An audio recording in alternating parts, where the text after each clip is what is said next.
Allez-y, votez, monsieur.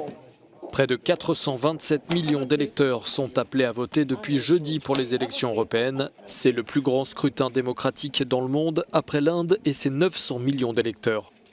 En réalité, ce sont 28 élections distinctes organisées dans chaque État membre de l'UE. Tous les eurodéputés sont élus à la proportionnelle, mais chaque pays est libre d'organiser ce scrutin en fonction de ses traditions.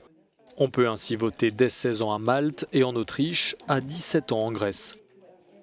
Le calendrier électoral est lui aussi fluctuant. Les Pays-Bas et le Royaume-Uni ont ouvert le bal jeudi. Vendredi, c'est au tour des Irlandais et des Tchèques. Samedi, place au vote en Lettonie, à Malte et en Slovaquie. Dimanche, ce sera au tour de tous les autres électeurs européens. 21 pays sont concernés. À noter que le vote est obligatoire dans 5 pays. C'est le cas en Belgique, au Luxembourg, en Bulgarie, à Chypre et en Grèce. 751 sièges sont à pourvoir au Parlement européen cette année. Il n'y en aura plus que 705 si le Royaume-Uni quitte l'Union européenne.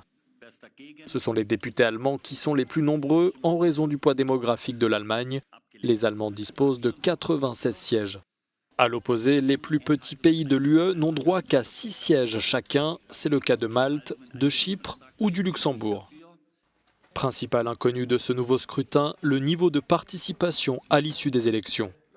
Depuis les premières élections des eurodéputés au suffrage universel direct en 1979, le taux de participation moyen n'a cessé de chuter. Si le scrutin en 1979 a mobilisé près de 62% des citoyens européens, ce taux a baissé sans discontinuer jusqu'à atteindre 42% en 2014. Il y a 5 ans, le taux d'abstention avait dépassé les 75% dans la plupart des pays d'Europe de l'Est.